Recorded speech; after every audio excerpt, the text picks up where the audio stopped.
చూడండి, వాక్యంలోనికి వెళ్దాం. యోహాను సువార్త 8వ అధ్యాయము 4వ వాక్యం. బోధకుడా, ఈ స్త్రీ వ్యభిచారము చేయుచుండగా పట్టబడెను. అట్టి వారిని రాళ్ళు రువ్వి చంపవలనని ధర్మశాస్త్రములో మోసే మనకు ఆజ్ఞాపించును కదా. అయినను నీవేమి చెప్పుచున్నావని ఆయనను అడిగిరి. ఈ వాక్యాన్ని బట్టి ప్రార్థన చేసుకుని మరి వాక్య జ్ఞానంలోనికి వెళ్దాం. దయచేసి ప్రతి ఒక్కరూ కూడా తలలో ఉంచి ప్రార్థనలో ఏకీభించండి. ప్రార్థన. పరిశుద్ధుడా దేవ తండ్రి, ప్రభువా యేసుక్రీస్తు అయ్యా, ఇదిగో ప్రభువా, ప్రార్థన చేస్తూ ఉండగా మీ కృపా క్షేమములు మెండుగా కలగ చేయండి. మీ కృపతో నింపండి, మీ బలముతో నింపండి, మీ దీవెన ఆశీర్వాదముల మెండుగా కలగ చేయమని ప్రార్థిస్తూ ఉన్నాం. చదవబడిన వాక్యంలో నుండి మమ్మల్ని బలపరచండి. మీ మాటల చేత మా అందరినీ బలపరిచి మీ ఆత్మ చేత నడిపింపచేయమని యేసుక్రీస్తు నామమున అడుగుచున్నాము తండ్రి, ఆమేన్. మరలా అదే వాక్యాన్ని చూద్దాం. చూడండి, Yohanu 8:4, book of John chapter 8 and word is 4. బోధకుడా, ఈ స్త్రీ వ్యభిచారము చేయుచుండగా పట్టబడెను. అట్టి వారిని రాళ్ళు రువ్వి చంపవలనని ధర్మశాస్త్రములో మోసే మనకు ఆజ్ఞాపించును కదా. అయినను నువ్వేమి చెప్పుచున్నావని ఆయనను అడిగాను. ఈ మాటను బట్టి మనం చెప్పుకుంటే యేసుక్రీస్తు వారు మరి శరీరధారిగా ఉన్నప్పుడు జరిగిన సంఘటన ఇది.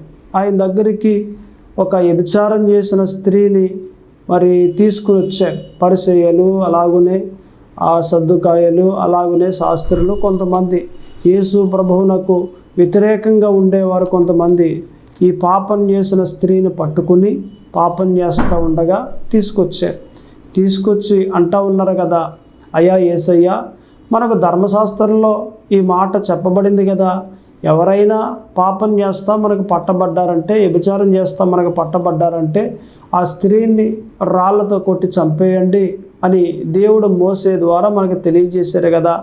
ఇప్పుడు మీరేమంటారు? మరి ఇదిగో తీసుకొచ్చాం ఈ స్త్రీని, మీరు ఏం చేస్తారు, ఎలాగో శిక్షిస్తారు అనేసి వాళ్ళు అడిగారు. ఇప్పుడు యేసుక్రీస్తు వారు ఒక మాట అన్నారు. ఓకే, రాళ్ళతో కొట్టమని అక్కడ వ్రాయబడింది, మంచిదే, అలాగే చేశారు ఇప్పటి వరకు మీరు. అయితే ఇప్పుడు కూడా అలాగే చేద్దరు, కానీ మీలో పాపం చేయలేని వ్యక్తి ఆమె మీద రాడయ్యండి అని అన్నాడు. పాపం చేయలేని వ్యక్తి వారిలో ఎక్కడున్నారట? లేరు.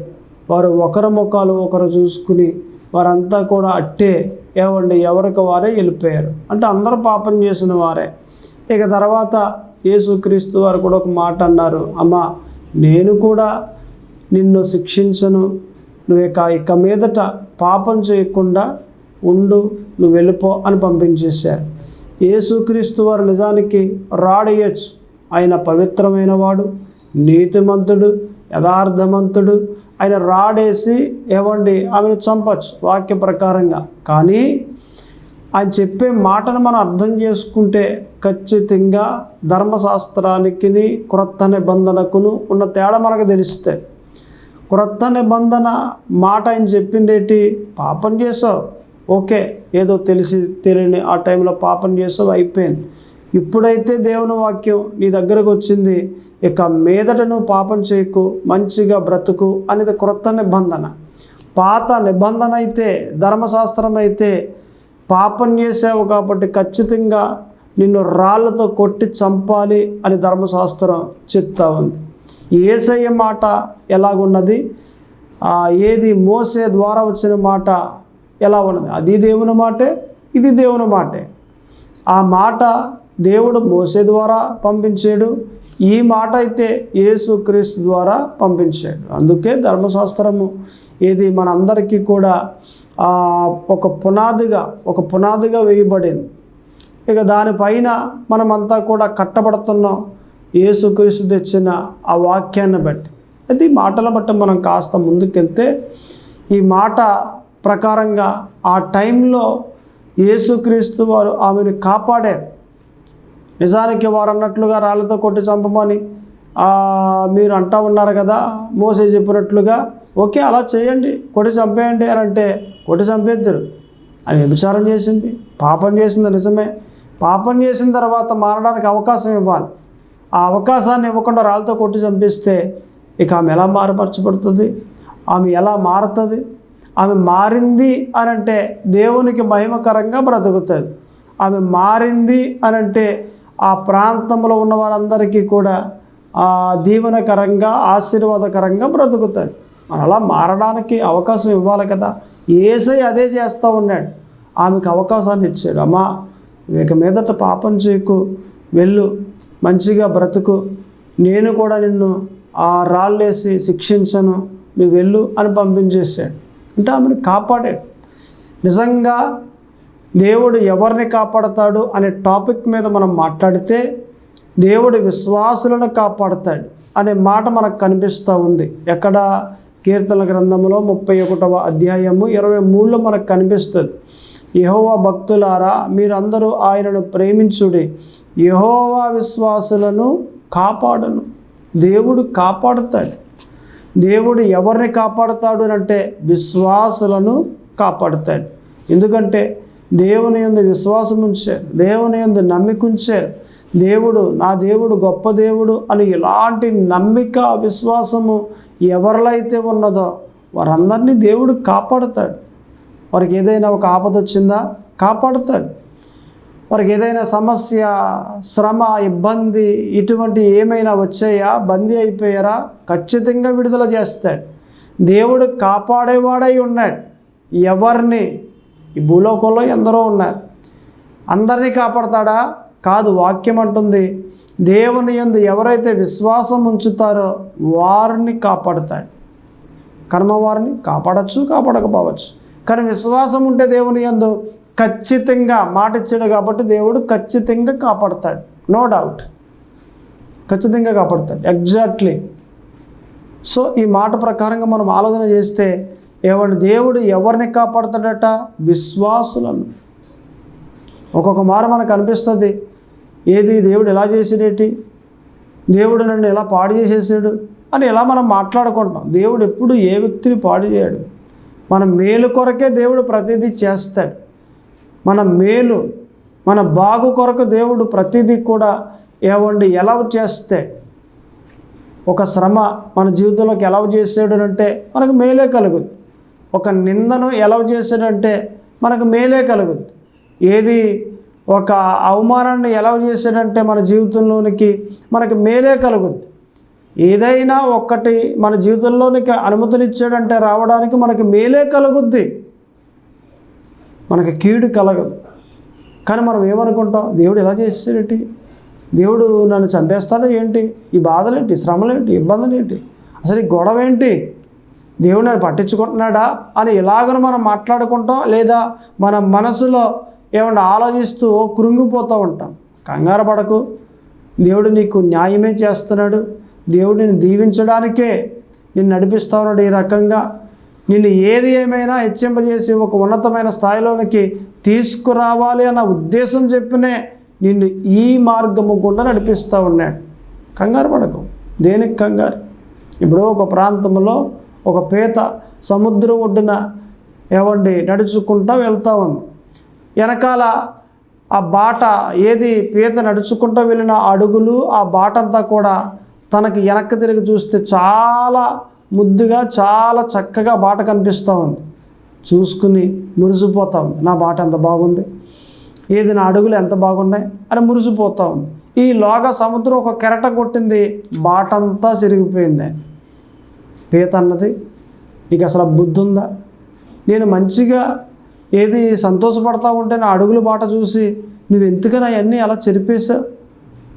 నువ్వు నేను ఫ్రెండ్సే కదా, ఎంత స్నేహంగా మనం నడుస్తూ ఉన్నాం. నాకు ఇటువంటి బాధను పెడతావు నా హృదయంలో, నాకు ఎంత బాధ కలిగింది ఇప్పుడు ఈ టైంలో, ఏంటి అసలు నువ్వు చేసిన పని ఏంటి అనేసి కోప్పడిపోయి ఆ పీత తన కన్నంలోకి వెళ్ళిపోయింది. తన కన్నంలోకి వెళ్ళిపోయిన తర్వాత ఒక పావు గంట లోపల ఏడ్చి బాధపడి నేను నమ్మిన ఈ సముద్రమే నన్ను ఎలా చేసింది అని బాధపడి ఒక పావు గంట పోయిన తర్వాత బయటకు వచ్చిన తర్వాత సముద్రం మాట్లాడుతూ ఉంది, ఎందుకు అలా ఏడుస్తూ ఉన్నావు, ఎందుకు అలా బాధపడుతూ ఉన్నావు, నేను నీకు మంచిగా చేశాను, నువ్వు ఆ బాట గుండా బాట నడుచుకుంటా బాటను చూసుకుంటా సంతోషంగా వచ్చావు, బాగానే ఉంది. అదే ప్రకారంగా నువ్వు ఏది కణంలోకి వెళ్ళిపోతే నువ్వు ఖచ్చితంగా చచ్చిపోయి ఉండేదాన్ని. ఎందుకంటే నీ వెనక వేటగాడు, పీతలను పట్టుకునే వేటగాడు వస్తూ ఉన్నాడు. నీ బాటను చూసుకుంటూ వస్తూ ఉన్నాడు. బాటను చూసి నువ్వు మురిసిపోతున్నావు, కానీ ఈ బాట ఏ కణంలోకి వెళ్ళిందో ఆ కన్నాన్ని త్రవ్వేసి మరి నిన్ను పట్టుకుని మరి తీసుకెళ్ళిపోయి ఉండేవాడు. అందుకే ఆ బాటను చెరిపేశాను నేను. నువ్వు బ్రతుకున్నావంటే ఆ బాటను చెరపడం వల్ల బ్రతుకున్నావు, లేదంటే ఆ ఏటగా నిన్ను పట్టుకుని తీసుకెళ్ళిపోతుడు. నీకు మంచి చేశాను కదా, ఎందుకు అలా ఏడుస్తున్నావు అని అంటే ఆ పీత అప్పుడు అర్థం చేసుకుంది, నిజమే నువ్వు నాకు మేలే చేసావు, లేదంటే నా ప్రాణం పోయి ఉండేది అని అప్పుడు అర్థం చేసుకోండి. సో కొంతమంది ఎలాగే అనుకుంటారు, దేవుడు ఇలా చేస్తున్నాడేంటి, దేవుడు ఇలా పాడు చేస్తున్నాడేంటి, దేవుడు ఇలాగ నన్ను నలిపేస్తున్నాడేంటి అని అనుకుంటారు. కాదు, నిన్ను బాగు చేయడానికే, నిన్ను కాపాడడానికే. ఆ సముద్రం పీతను కాపాడడానికి తన అడుగుల బాటను ఎలాగైతే చెరిపేసిందో అలాగనే నీ జీవితాన్ని బాగు చేయడానికి కొన్ని వాటిని చెరిపేస్తూ ఉన్నాడు నీ జీవితంలో నుండి దేవుడు. అవన్నీ కూడా చెరగబడితేనే కానీ నీకు మంచి పేరు కలగదు. అవన్నీ కూడా చెరగబడితేనే కానీ ఒక దీవెనకరమైన జీవితంలోనికి నువ్వు రాలేవు, నువ్వు దీవించబడలేవు, ఆశీర్వాదాన్ని చూడలేవు. నీ జీవితంలో కొన్ని చెరపబడాలి, కొన్ని తీసేయబడాలి. ఆనమాలే లేకుండా తీసేస్తాడు దేవుడు కొన్ని. అటువంటి స్థితి కలిగిన జీవితాన్ని నీకు కలగజేస్తూ ఉంటే దేవుణ్ణి అపార్థం చేసుకుంటూ ఉన్నాం. ఇది రైట్ కాదు, కరెక్ట్ కాదు. దేవుని అర్థం చేసుకో, ప్లీజ్ అండర్స్టాండ్ యూ. దయచేసి దేవుని అర్థం చేసుకుంటే నీ జీవితం తేలిగ్గా ముందుకు సాగుద్ది. అంతేగాని మాటకి అపార్థం చేసుకుంటూ ఉంటే దేవుడు ఏమనుకుంటారు, నీకు వాక్యం తెలియక నువ్వు ఇలాగా నడుస్తున్న, వాక్యం చదువు అని చెప్తారు. నువ్వు చదవాలి. ఆ టైంలో వాక్యాన్ని ఎక్కువగా నువ్వు చదివితే దేవుడు ఏమై ఉన్నాడో నీకు తెలుస్తుంది, దేవుడు ఎలా నడుస్తున్నాడో నీకు తెలుస్తుంది, దేవుడు ఏ గుణములు కలిగి ఉన్నాడో నీకు తెలుస్తుంది, దేవుడు ఏ సమయంలో ఎలాగునో ప్రవర్తిస్తాడో నీకు తెలుస్తుంది, ఆయన ఏ టైంలో ఎలాగునో మాట్లాడతాడో నీకు తెలుస్తుంది. అలా నీకు తెలియాలంటే బైబిల్ ఎక్కువగా చదవాలి. ఆయన హృదయమే, ఆయన మనసే బైబిల్లో ఉంది. నువ్వు చదువు. ఆయన ఎటువంటి వాడో నీవు కనుగొంటే ఖచ్చితంగా దేవుడు నీకు సహాయం చేస్తాడు. నువ్వు ఎప్పుడైతే జ్ఞానాన్ని సంపాదించుకుంటావో దీవించబడి దేవునికి మహిమకరంగా బ్రతుకుతావు. సో ఈ మాట ప్రకారంగా మనం చెప్పుకుంటే దేవుడు కాపాడతాడు. ఎవరిని కాపాడతాడు అంటే విశ్వాసులను కాపాడతాడు. మన టాపిక్ ఏంటి? What is our topic? దేవుడు ఎవరిని కాపాడతాడు? మన ఫస్ట్ మాట ఏంటి? విశ్వాసులను కాపాడతాడు.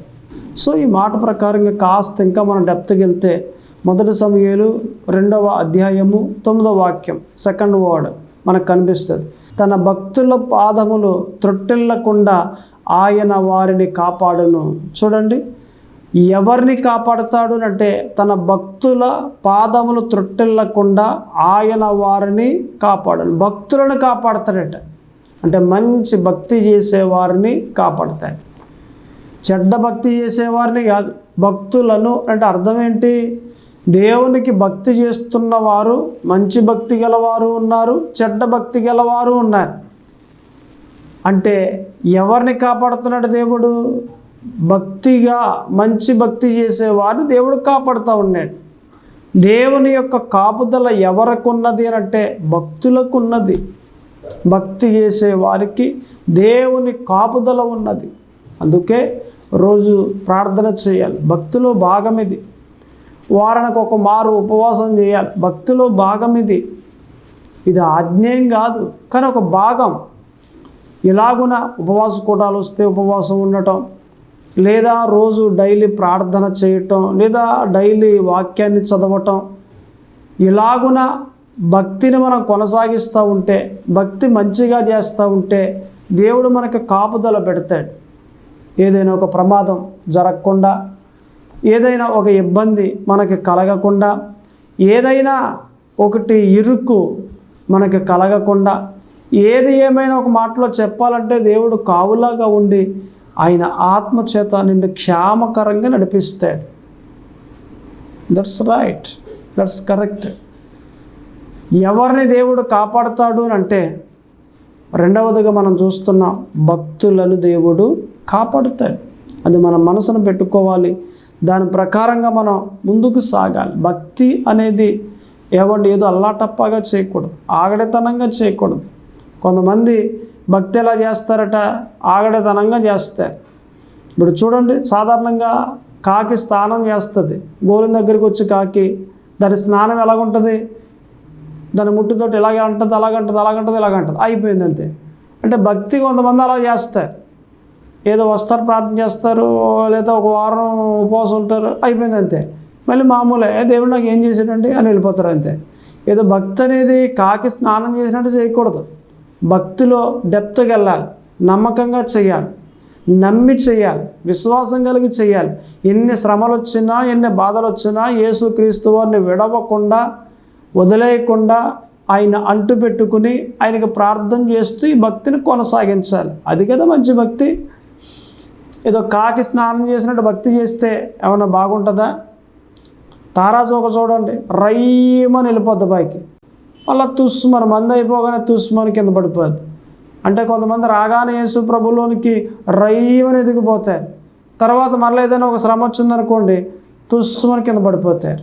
అంతే, భక్తి అలాగా చల్లారిపోద్ది. అలా ఉంటారు కొంతమంది. మన భక్తి అలా ఉండడానికి వీల్లేదు. ఇంకా చెప్పాలంటే ఈ భక్తిని ఆగడేతనంగా కూడా చేసేవాళ్ళు ఉన్నారు. కొంతమంది చిన్నపిల్లలు ఆగడేతనంగా ఉంటారు, ఏవేవో చేస్తూ ఉంటారు. ఎదిగిన తర్వాత కూడా అలాగే చేస్తారు. పెద్దవాళ్ళు కూడా అలాగే ఉంటారు భక్తులు కొంతమంది. ఎందుకంటే భక్తులు వాళ్ళంతా కూడా చిన్నపిల్లలు కాబట్టి. సో ఆగడేతనం అనేది కూడా మన జీవితంలోకి రావడానికి వీల్లేదు. ఇప్పుడు ఒక ప్రాంతంలో ఇద్దరు స్నేహితులు ఉన్నారు. ఇద్దరు వయసు ఎంత, దాదాపుగా ఒక 12-13 సంవత్సరాల వయసు. ఆ వయసులో ఇద్దరు స్నేహంగా ఉన్నారు. అయితే ఒక రోజున స్నేహితుడు వచ్చి అంటాడు కదా, ఒరే రేపటి సినిమాకి వెళ్దాంరా అని అన్నాడు. అతడు అన్నాడు, ఒరే నీకు తెలుసు కదా, మా అమ్మ నన్ను బంకులో పెట్టింది, జీతానికి పనిచేస్తూ ఉన్నాను. రేపొద్దుట బంకులోకి వెళ్లకుండా నా డ్యూటీ నేను మానేసి నీ దగ్గరికి ఎలా రాను, నాకు కుదరదు అది రావటం అంటే. అవన్నీ నేను చూసుకుంటాను కదా, నీకెందుకురా, అవన్నీ నీకెందుకు, నేను చూసుకుంటాను, రేపు పొద్దున్న వెళ్దాం, రెడీగా ఉండు ఆ బంకు దగ్గర, డ్యూటీకి యథావిధిగా వెళ్ళిపోయి అని అన్నాడు. సర్లే అయితే ఏం చేస్తా వచ్చాయి అనేసి ఏమండి డ్యూటీకి తను వెళ్ళిపోయాడు. తన వెనకాల ఈయన వెళ్ళాడు. ఒరే మీ ఓనర్ గారు ఎక్కడున్నారా అన్నాడు. గదిలో ఉన్నారా, రూమ్లో అంటే వెళ్ళాడు లోపలికి. అక్కడికి వెళ్ళి ఏడుస్తూ అంటాడు కదా, ఏమండి మీ బంక్లో పనిచేస్తున్నాడు కదా అబ్బాయి. అవును చేస్తున్నాడు, వాళ్ళ నాన్నమ్మ చచ్చిపోయిందండి, వాళ్ళ అమ్మ నన్ను పంపించింది, మరి ఏది తొందరగా తీసుకురమ్మని చెప్పిందండి అని అన్నాడు. అలాగా, సర్లే తీసుకెళ్ళి, ఏదో రకంగా నేనన్నా కొడతానులే పెట్రోల్, నువ్వు తీసుకెళ్ళి అనేసి ఏమండి ఆ అబ్బాయిని పంపించాడు. వీళ్ళిద్దరు ఎక్కడికి వెళ్ళారు, సినిమాకి వెళ్ళారు. సినిమా చూసేసారు, అయిపోయింది. యథావిధిగా రెండవ రోజు డ్యూటీకి వచ్చేసాడు. ఇంకా అలా కొనసాగుతూ ఉన్నాడు. ఒక 2 నెలలు పోయిన తర్వాత మరలా, ఒరే కొత్త సినిమా వచ్చిందిరా, మరలా వెళ్దాంరా అని అన్నాడు. ఒరే నీకు తెలుసు కదా, మొన్న రావడం పెద్ద విశేషం, ఏది మరలా కానీ వెళ్ళాలంటే సినిమాకి మరలా ఏం చెప్తా, అవన్నీ ఎందుకు మనకు, అవన్నీ వద్దు అని అంటే, లేదు అవన్నీ నీకు ఎందుకు, నేను చూసుకుంటాను కదా అనేసి రేపు రెడీగా ఉండన్నాడు. వచ్చాడు. ఒరే మీ ఓనర్ గారు ఎక్కడ ఉన్నారా, గదిలో ఉన్నారా, నువ్వు రెడీగా ఉండి వెళ్ళిపోదాం, నేను లోపలికి వెళ్ళి చెప్తాను అని అన్నాడు. వెళ్ళాడు లోపలికి. ఏడుస్తా, ఏవండి వీళ్ళ నాన్నమ్మ చచ్చిపోయిందండి, ఇలా అమ్మ పంపించిందండి అని అన్నాడు. ఆయనకు డౌట్ వచ్చింది, ఇదేంటి 2 నెలల కిందట వచ్చి నాన్నమ్మ చచ్చిపోయిందని తీసుకెళ్ళాడు వీడే కదా, మళ్ళీ నాన్నమ్మ చచ్చిపోయింది అట్టేటి అంటే 2 నెలల కిందట చెప్పిన మాట ఈ అబ్బాయి మళ్ళీ అదే మాట చెప్తున్నాన్న సంగతే జ్ఞాపకం లేదు, మర్చిపోయాడు. నానమ్మ ఇలాగ అన్న చచ్చిపోయిందన్న మాట, ఏమంటే చెప్పానన్న మాట మర్చిపోయాడు, మళ్ళీ అదే మాట చెప్పాడు.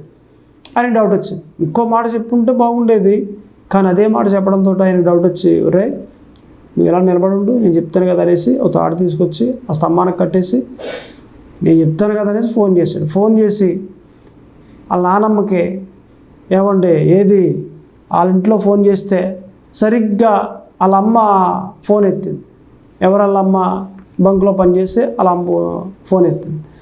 అమ్మ ఇలాగా మీ అత్తయ్య చనిపోయింది అనేసి ఒక అబ్బాయి వచ్చాడు, 2 నెలల కిందట పంపించాను, మళ్ళీ ఇప్పుడు వచ్చాడు, నానమ్మ చచ్చిపోయింది అన్నాడు. మళ్ళానే నానమ్మ ఏది ఎక్కడ చచ్చిపోద్ది ఏంటి ఎన్నిసార్లు చచ్చిపోద్ది ఏంటి అనేసి అడిగాడు. అడిగితే ఆమె అంటది కదా, ఆమె చచ్చిపోలేదండి, ఆమె ఎందుకు చచ్చిపోద్ది, గుండె పిక్కలాగా ఉంది, ఆమె ఎందుకు చచ్చిపోద్ది అనేసి మమ్మల్ని చంపేదాకా ఆమె ఊరుకోదు, అలాగుంది గుండె పిక్కలాగా, ఎవడన్నాడు ఆ కోత కూర్చుంది ఎవడో అనేసి ఆమె మాట్లాడితే సర్లే ఆమె పెట్టే నేను చూసుకుంటాను అనేసి ఫోన్ పెట్టామని ఆవిడ ఏది ఈ ఓనర్ ఈ అబ్బాయితో మాట్లాడాడు. రే నాన్నమ్మ చచ్చిపోయింది అన్నావు కదరా, మొన్న చచ్చిపోయిందంటే పంపించాను కదా, ఎన్నిసార్లు చచ్చిపోతారు నానమ్మ అని అన్నాడు. అంటేనండి వీళ్ళ తాతకి 2 భార్యలు అండి, పెద్దనాన్నమ్మ మొన్న చచ్చిపోయిందండి, చిన్నానమ్మేమో ఇప్పుడు చచ్చిపోయిందండి, తొందరగా పంపించండి, నేను అబద్ధమేం చెప్పట్లేదు, నన్ను కట్టేశారు మీరు, నేను నిజమే చెప్తున్నాను, నన్ను ఇప్పేయండి, తొందరగా తీసుకెళ్ళాలి, ఇలా అమ్మ పంపించిందండి అని అన్నాడు. ఇక చూడండి కర్ర తీసుకుని చితకబాదేసాడండి. చితకబాదేస్తే ఇక ఆ దెబ్బతోటి అయ్యబాబోయ్ తప్పు చేసి నన్ను పంపించండి, అయ్యబాబోయ్ నేను నిజమైన తప్పు చేశాను నన్ను పంపించేయండి, ఇప్పేయండి కట్లో, వెళ్ళిపోతాను, మళ్ళీ ఎప్పుడు రాను అని కేకలేస్తే అప్పుడు ఇప్పేసాడు, వెళ్ళిపోయాడు. ఇప్పుడు పిల్లలు అలా చేశారంటే ఆగడేతనం అది. అలాగను కొంతమంది భక్తిలోకి వచ్చిన తర్వాత కూడా ఆగడేతనంగా ఉన్నారు, అది పనికిరాదు. అది ఆగడేతనం అనేది మనకు పనికిరాదు. ఎందుకు అలాగ ఆగడేతనంగా ఉండటం, అది కరెక్ట్ కాదు. సో ఈ మాట ప్రకారంగా మనం ఆలోచన చేస్తే ఇక్కడ భక్తులను దేవుడు కాపాడుతాడు అనే వర్డ్ మనకు కనిపిస్తూ ఉంది. సామెతల గ్రంథం 2వ అధ్యాయం 8వ వాక్యం, book of Proverbs chapter 2 and word is 8. ఇక్కడ కూడా ఒక మంచి వర్డ్, భక్తులను దేవుడు కాపాడుతాడు అనే మాట మనకు కనిపిస్తూ ఉంది. అయితే ఈ మాటను బట్టి మనం ప్రయాణం చేస్తే దేవుడు ఎవరిని కాపాడుతాడు అంటే భక్తులను ఆయన కాపాడుతాడు. మంచి భక్తి చేసేవాడిని దేవుడు ఎప్పుడూ కాపాడుతాడు. మనం ప్రార్థన చేస్తేనే ఆయన కాపాడుతాడు. నువ్వు భక్తి చేసుకుంటూ వెళ్తున్నావు కదా, నీ ప్రార్థనలు చేసుకుంటూ వెళ్ళిపోతున్నావు, నీ ఉపవాసాలు చేసుకుంటూ వెళ్ళిపోతున్నావు, అలాగే ఇంకా నీ పరిచర్యలు చేసుకుంటూ వెళ్ళిపోతున్నావు, నువ్వు సువార్త చేసుకుంటూ వెళ్ళిపోతున్నావు, నీ భక్తి నువ్వు చేసుకుంటూ వెళ్ళిపోతున్నావు, నీ పనులని దేవుడు అప్పగించిన పనులన్నీ చేసుకుంటున్నావు, నీ పనులు చేసుకుంటున్నావు, నీ భక్తి నువ్వు చేసుకుంటా ఎలా ముందుకు వెళ్ళిపోతున్నావు. నువ్వు ఏదైనా ఒక ప్రమాదం వచ్చినప్పుడు దేవుని ప్రార్థన చేస్తేనే కాపాడుతాడు అనుకుంటే అది అబద్ధమే. నువ్వు చేసే భక్తిని బట్టి నిన్ను ఖచ్చితంగా ఆయన కాపాడుతాడు, నిన్ను తప్పిస్తాడు, అలాగనే నీకు విడుదల కలగజేసి హెచ్చింపజేస్తాడు ఆయన.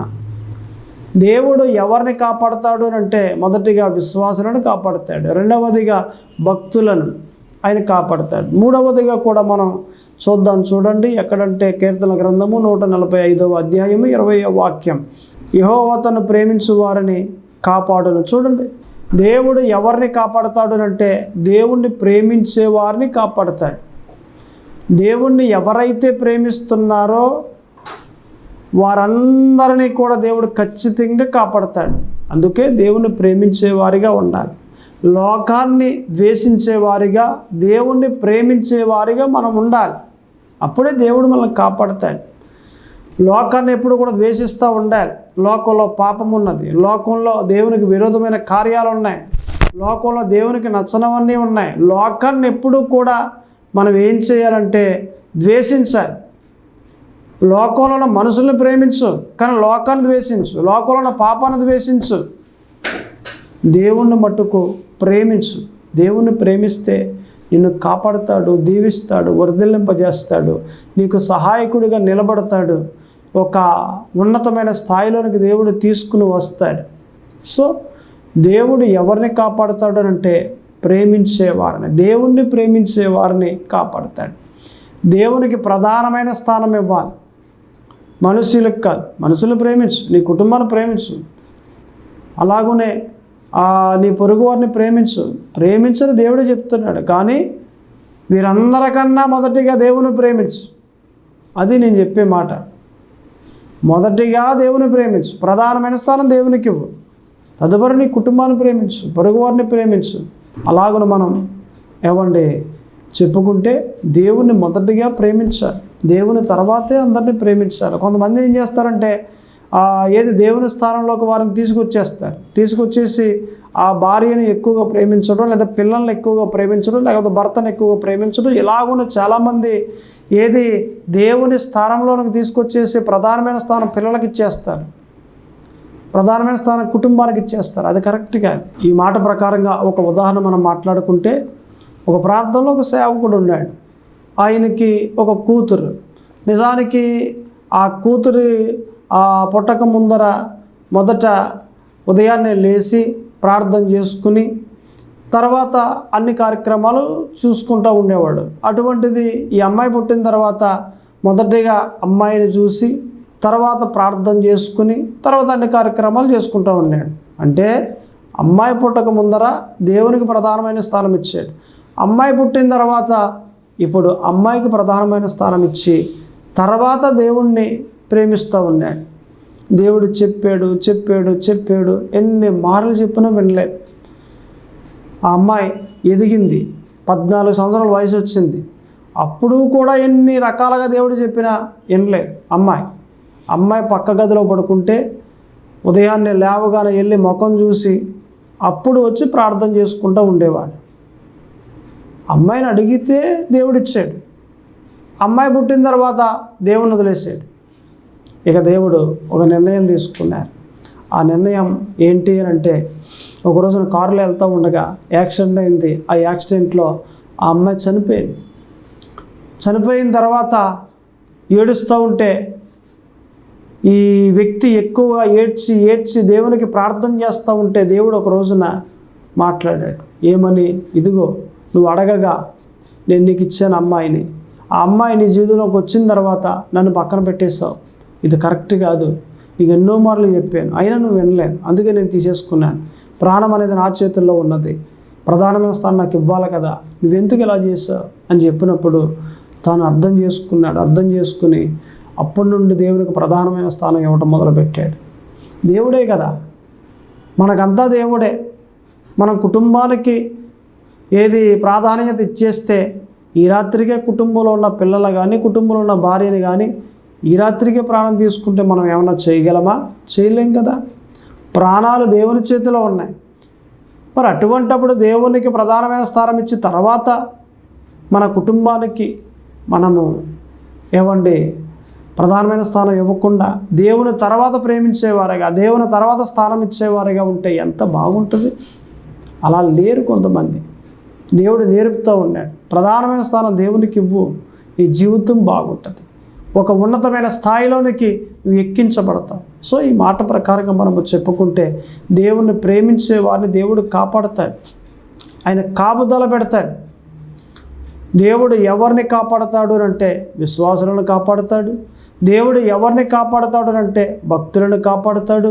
దేవుడు ఎవరిని కాపాడతాడు అంటే ప్రేమించే వారిని కాపాడతాడు. ఈ మాట ప్రకారంగా మనం ప్రార్థన చేసుకుని ముందుకు సాగిపోదాం. దయచేసి మీరంతా కూడా కళ్ళు మూసుకోండి. దేవుడు మిమ్మల్ని దీవించును గాక. ప్రార్థన చేసుకుందాం. ప్రార్థన. పరిశుద్ధుడా దేవ తండ్రి ప్రభువా యేసుక్రీస్తు అయ్యా, ఇదిగో ప్రభువా, ప్రార్థన చేస్తూ ఉండగా మీ కృపాక్షేమములు మెండుగా కలగచేయండి.